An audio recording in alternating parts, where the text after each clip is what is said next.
mempresentasikan tentang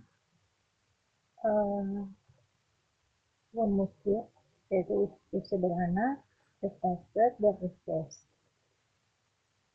Ini yang berkelompokkan saya sendiri Sabrina, ada Christian Ferrell dan Ayu Naswari kalau misal dengan dosen Dr.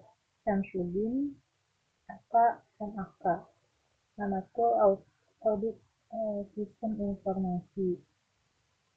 Ini ada definisinya. Pertama, definisi singkatnya itu rumus itu adalah fungsi logika dalam Excel yang digunakan untuk melakukan pengujian kondisi fungsi. Ini mengembalikan satu nilai jika kondisi yang diuji bernilai dengan benar atau true, dan nilai lain jika kondisi tersebut salah atau false. Rumus if sangat berguna untuk membuat keputusan berdasarkan kriteria tertentu dalam worksheet. Rumus if pada dasarnya melakukan perbandingan logis antara nilai yang diberikan dan apa yang diharapkan jika perbandingan tersebut benar. Rumus akan mengembalikan nilai yang telah ditentukan jika perbandingan tersebut salah. Rumus akan mengembalikan nilai lain jika yang telah ditentukan. Selanjutnya saya akan menjelaskan tentang rumus sederhana. Di sini ada data mahasiswa, nilai UAS, prodi, dan kelulusan. Di sini ada mahasiswa ada Ren, Anissa, Sabrina, Kalila, dan Arum. Dengan nilai UAS yang sudah diketahui, yaitu Ren 90, Anissa 77, Sabrina 71, Kalila 74, dan Arum 66. Di sini contoh rumusnya, yaitu if buka kurung C4 lebih besar daripada 70, titik koma, tanda petik lulus, tanda petik, titik koma, tanda petik tidak lulus. Maksudnya adalah ketika ini C4, yaitu nilai UAS Ren, lebih besar daripada 70, maka dinyatakan lulus. Sedangkan Anissa dengan nilai 77 lebih besar daripada 70 ya, dinyatakan lulus juga. Yang di sini yang tidak dinyatakan lulus adalah Arum, nilai di bawah 70 yaitu 66. Di sini penjelasannya, jika nilai mahasiswa di sel C4 itu C4 lebih kecil sama dengan 70, maka dinyatakan lulus. Jika tidak, maka tidak lulus. Mahasiswa Arum. Selanjutnya, sini ada pegawai, data pegawai, kuantiti 1 dan kuantiti 2, dan kuantiti 3 dan kuantiti 4, dan debt dan layak terima bonus. Ini ada rumusnya if n. If m buka kurung m, di sini yang dicari itu layak atau tidak layaknya. C11 yaitu ini C11 Anissa kuantiti 1 dan 2, kuantiti 3.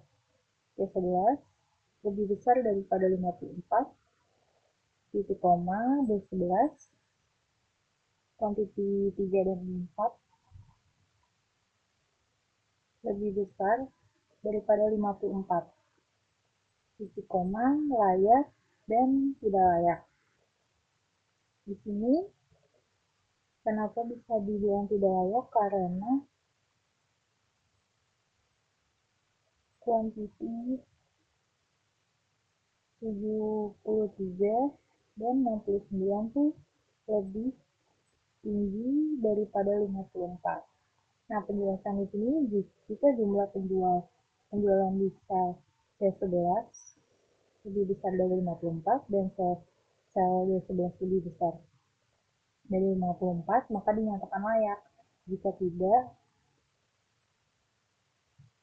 maka tidak layak. Ini yang tidak layak antara lain itu pegawai bank, Rudi, Cecep, dan Ayu.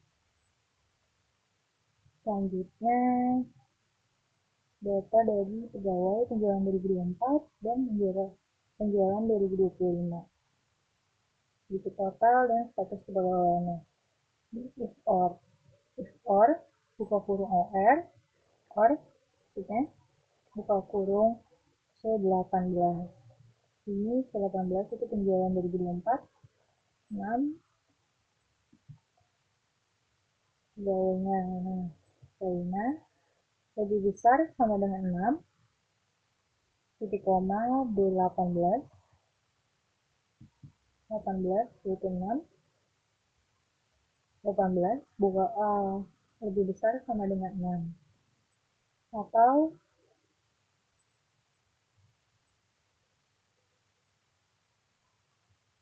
mana if buka kurung or terus C18 penjualan 2024 lebih besar lebih besar sama dengan 6, D18 penjualan 2025 yaitu lebih besar sama dengan 6, titik koma E18 yaitu total sendiri 180 juta E18. Ini harusnya mana? Ini harusnya 180 juta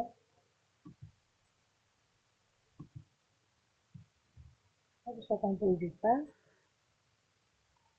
titik koma tanda petik diperpanjang dan atau di PHK. Ini penjelasannya jika nilai sel 18 lebih besar daripada sama dengan 6 atau nilai sel dari 18 9 2025 sama dengan 6 atau total penjualan di sel E18 itu lebih besar sama dengan 180. 180,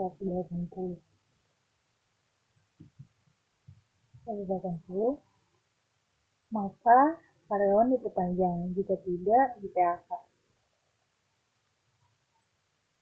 Dan selanjutnya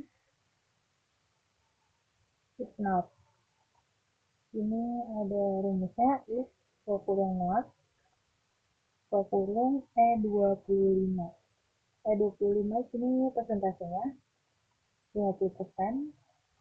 Ini ada nasabah, total bayar, angsuran, persentase, dan margin kredit. Persentasenya E25 harusnya sih E25 nya 50%. Ya, 50% saya masih di sini.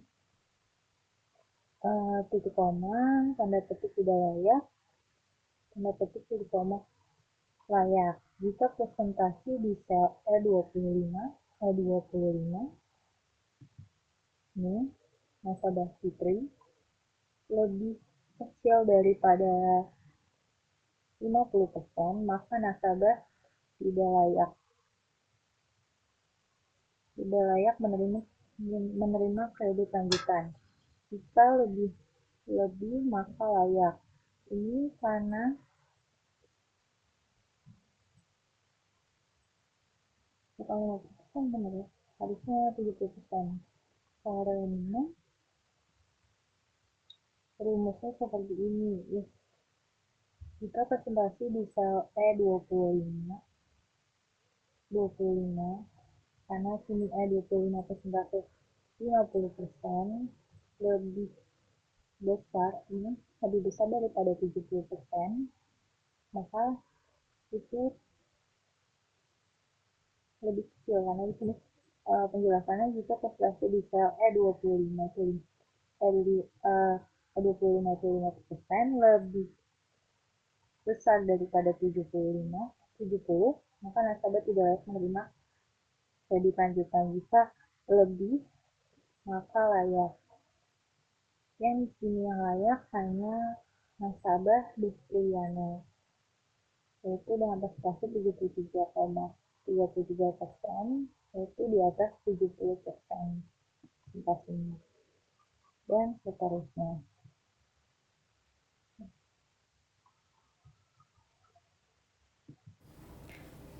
Halo semua, saya Ayu Nareswari Hairunisa dari grup 3.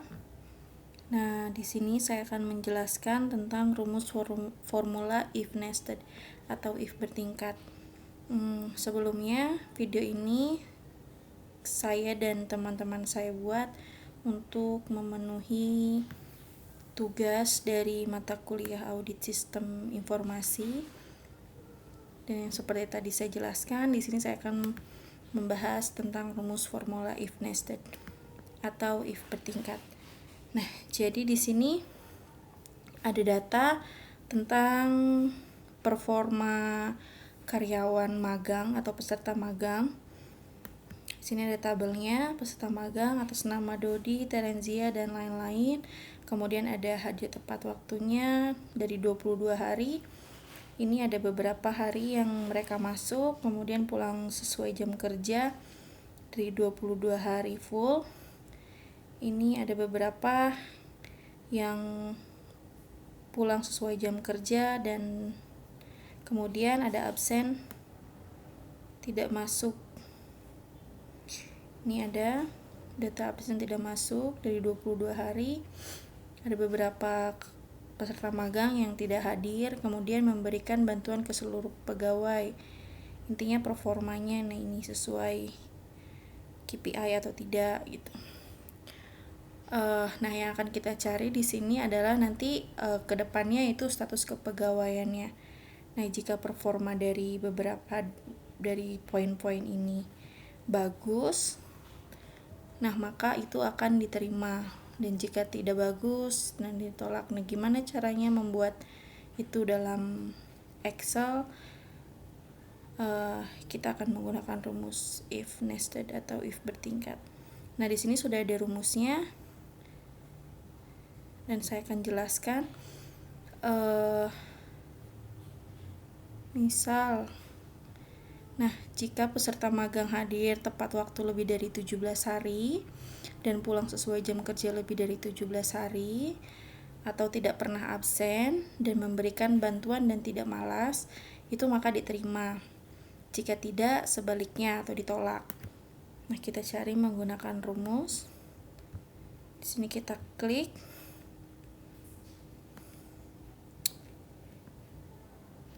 if sama dengan if, kemudian buka kurung, logical testnya kita masukkan,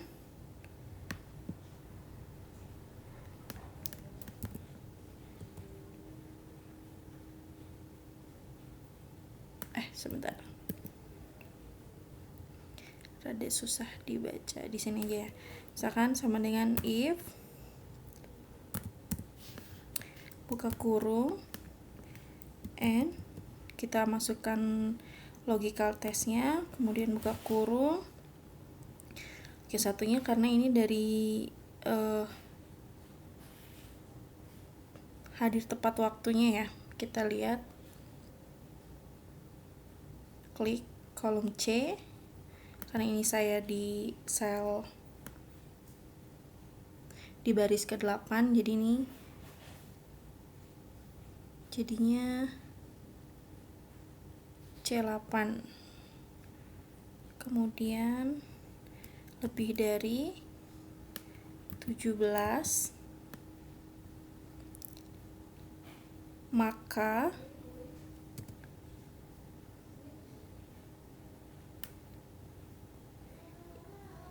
pulang sesuai kerjanya lebih dari 18, kemudian koma atau titik koma,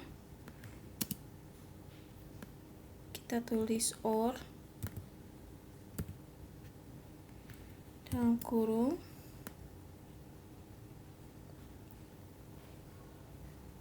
ini juga absennya kita tulis saja 8.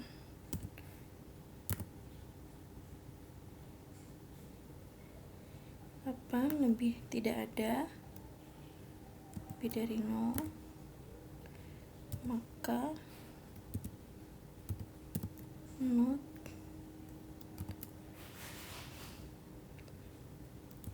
F8. Kita masukin rumus sesuai ini ya yang sudah kita buat, sama dengan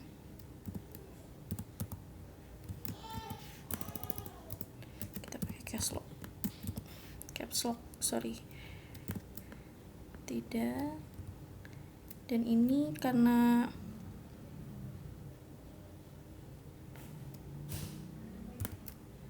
titik koma diterima atau ditolak, tutup kurung. Nah, gitu. Jadi ini rumusnya kita sudah buat, tinggal praktekkan saja sesuai. Ini kan C4 karena tadi saya bikinnya di sini, jadi saya bilang C8. Nah, ini kita tes apakah benar. Ini ditolak. Yang Anissa. Kenapa? Karena dia lebih dari 17 hari. Nah, karena ini pas dari 17 hari 22. Kemudian pulang sesuai jam kerjanya sudah bagus. Kemudian tidak pernah absen. Ternyata dia udah pernah absen. Dari 22 hari ada 2 kali absen, dan performanya memberikan bantuan ke seluruh pegawainya tidak. Jadi status kepegawaiannya ditolak. Begitu ya. Nah, ini kalau dari sini kita tinggal tarik aja ke bawah, maka semuanya akan sama. Nah, ini yang udah saya buat tadi dari kolom 8. Nah, ini yang diterima. Coba kita lihat di hadirnya, dia lebih dari 17 hari, kemudian pulang sesuai jam kerjanya ya sesuai dari 22/22 hari. Kemudian nah, ini dia ada absen, pernah absen, tidak masuk 2 hari. Kemudian memberikan bantuan ke seluruh pegawai ya, status kepegawaiannya diterima. Jadi karena ini semua masuk kriteria kecuali satu ini tapi masih bisa ditoleran, jadi diterima gitu. Nah, lanjut ke bawah. Ini yang simpelnya if condition, if bertingkat, ada data tentang di sini ada nama mahasiswa, kemudian nilai UTS, nilai UAS, rata-rata. Nah, kita akan menulis nilainya itu dalam bentuk alfabet ya. Nah, jika nilai rata-rata lebih dari 75, maka nilainya A. Nah, ini ya, nilai rata-rata lebih dari 75 maka nilainya A. Kemudian, jika nilai rata-ratanya lebih dari sama dengan 60, maka nilainya B. Dan jika nilai rata-rata dari mahasiswa ini lebih dari sama dengan 50, maka nilainya C. Nah, di bawah 50 itu maka nilainya D. Nah, kita coba masukkan rumusnya. Ini saya hapus dulu. Saya hapus dulu sebagian ya. Saya hapus dulu rumusnya. Nah, kita masukkan sama dengan if ini nilai, karena yang dicari dari nilai rata-rata, maka kita klik nilai rata-rata ini di kolom E 16, baris 16, lebih dari 75, maka A. Nah, ini menyesuaikan ya, kalau di Excel kalian ininya koma, itu tulis koma. Tapi kalau yang titik dua, jadi disesuaikan dengan Excel masing-masing.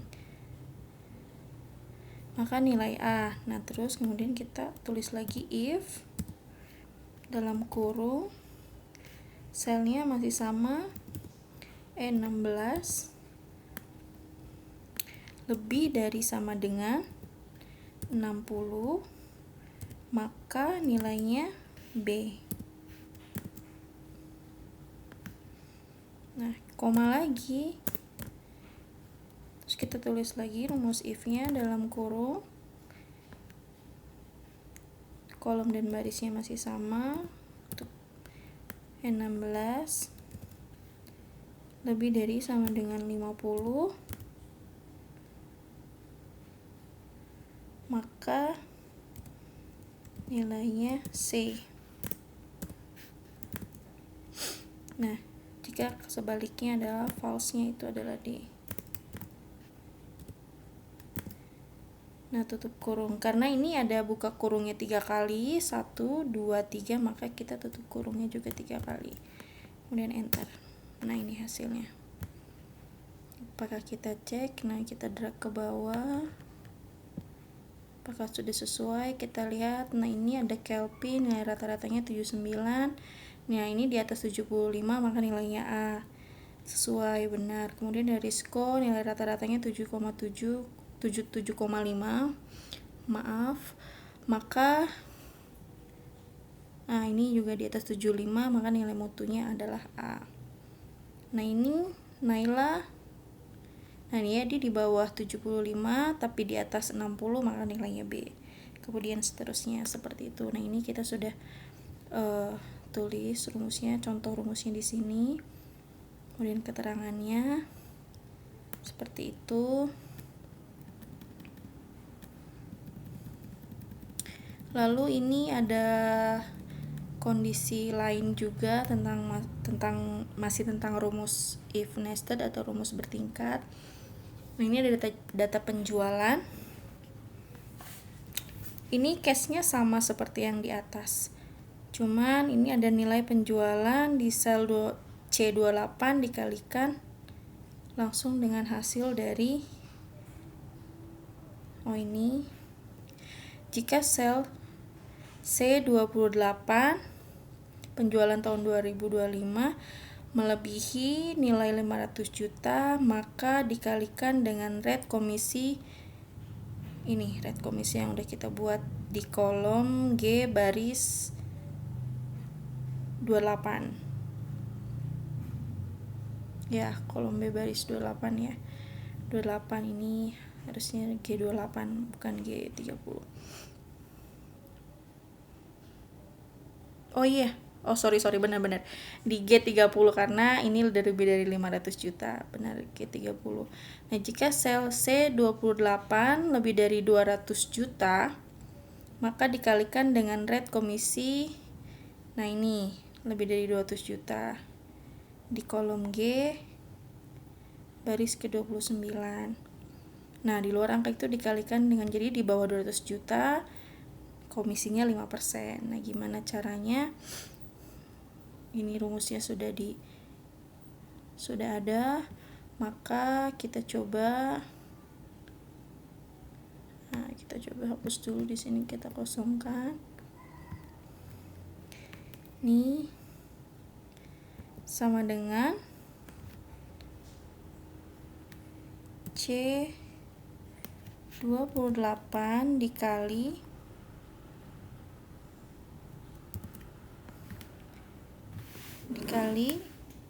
if C28. Nah, jika penjualan tahun 2025 lebih dari 500 juta,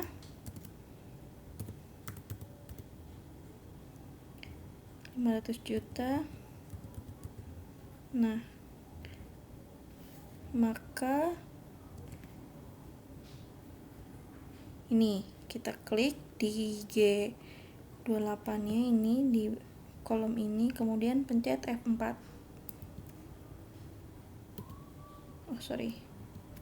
Nah, pencet F4. Kemudian koma, if dalam kurung logical, kita masuk ke logical testnya lagi, C28 atau kolom penjualan di tahun 2025 lebih dari sama dengan 200 juta, maka ini dikalikan dengan, nah ini jangan lupa pencet F4 biar rumusnya biar nggak tukar-tukar, biar nggak kemana-mana. Nah, kita masukkan lagi, kemudian selanjutnya sisanya dikali ini kalau lebih dari ini. F4 lagi. Bentar.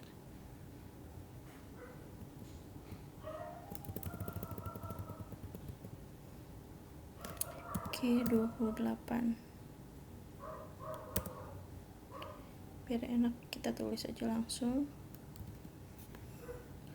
Terus karena ini buka kurungnya ada 2, jadi tutup kurungnya juga harus ada 2.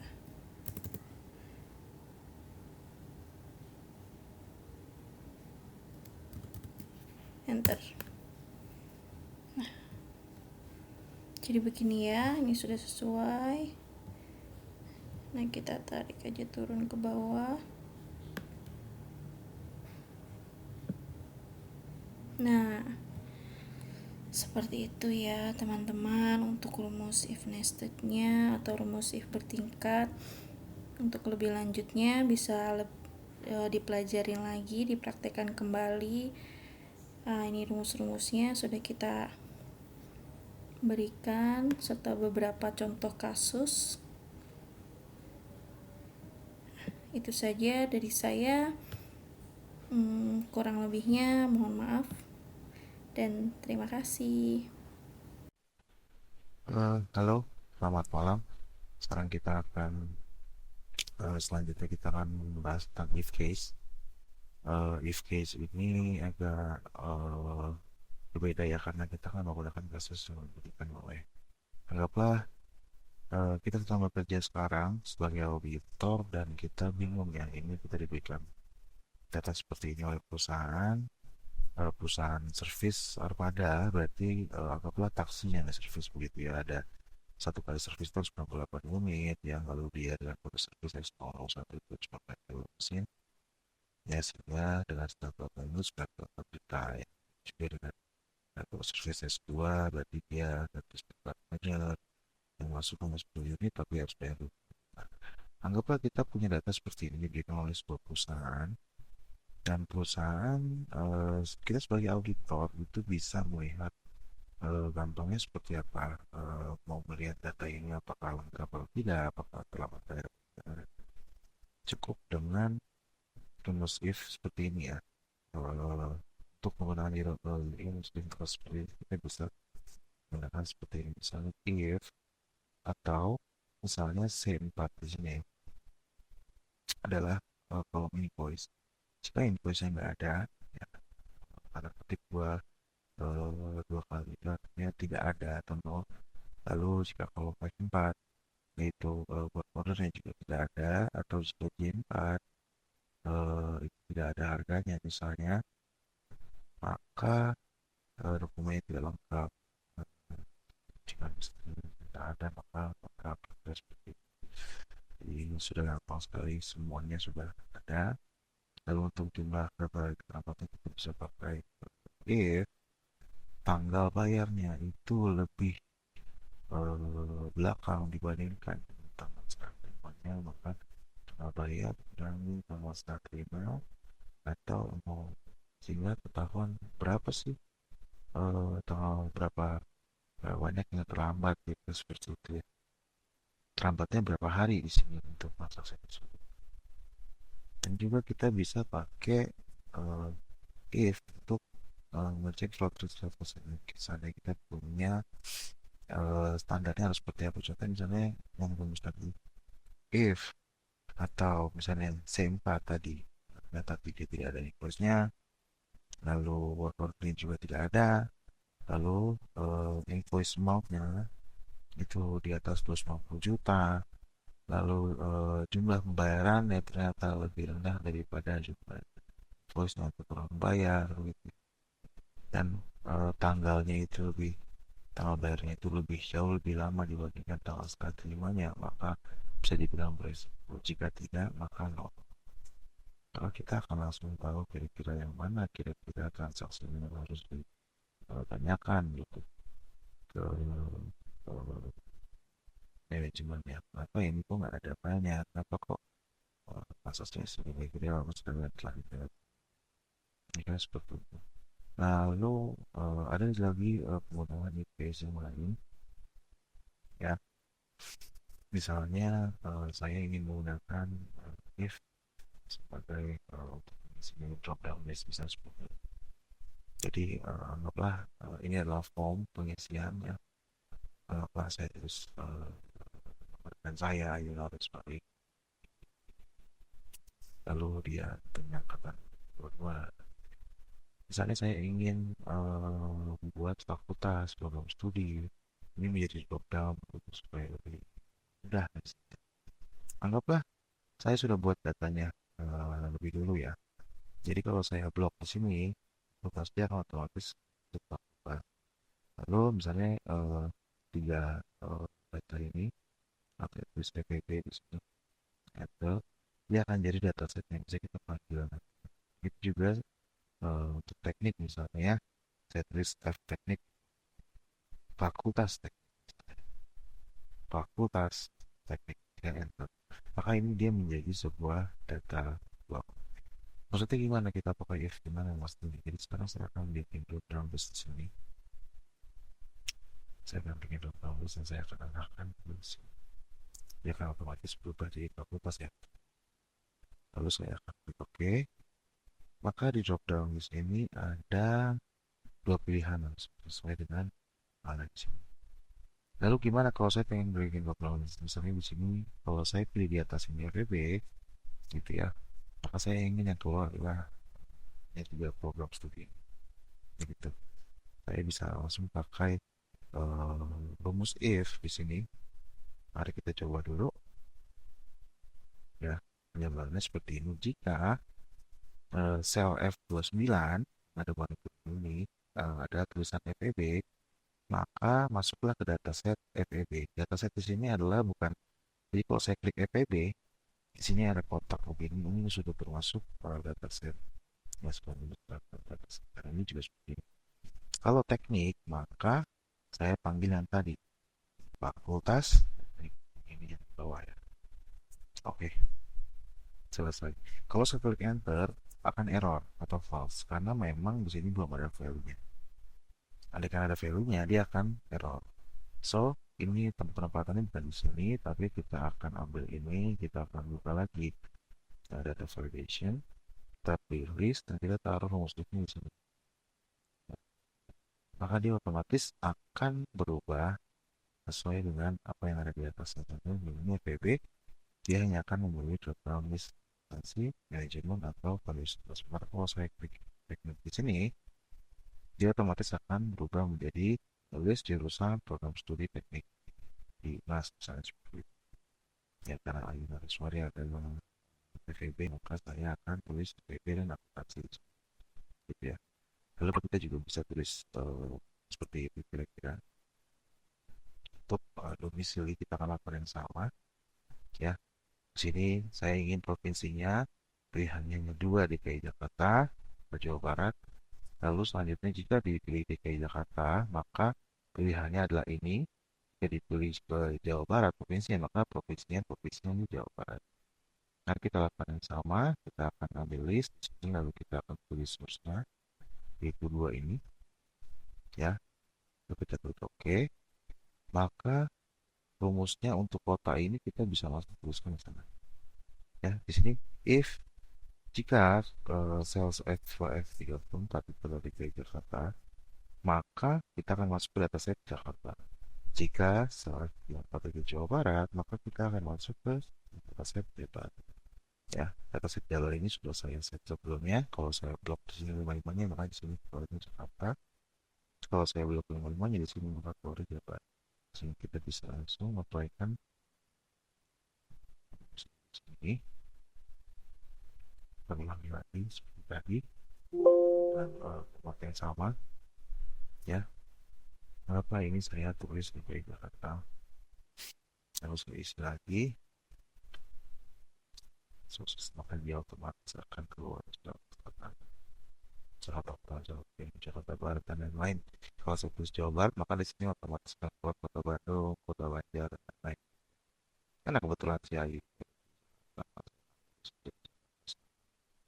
dan bisa juga dilakukan untuk selanjutnya misalnya kecamatan, kelurahan, sehingga drop down di sini kan mengikuti value di atasnya dengan menggunakan rumus seperti yang tadi sudah coba. Dan targetnya itu adalah dataset yang sudah kita tuliskan di sini. Oke. Nah, selanjutnya kita akan lakukan lagi hal yang sama untuk bagian sini. Kita akan pakai lagi source-nya, ya, setelah semua ada. Ya, kelasnya mau kelas yang mana? Kelas karyawan, ya. Karyawan atau karyawan, aku saya tulis karyawan. Lalu saya akan pakai, kita akan pakai lagi sama. Ya.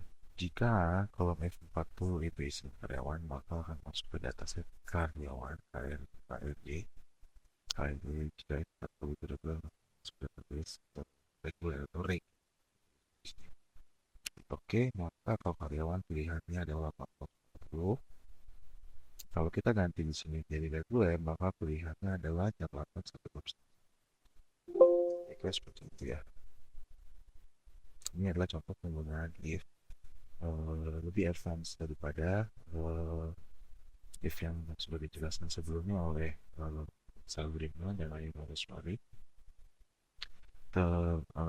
Saja ada cara yang lebih bagus lagi untuk otomatisasi dengan program seperti ini. Cuman karena hari ini kita bahas if, maka kita seperti ini. Terima kasih. Semoga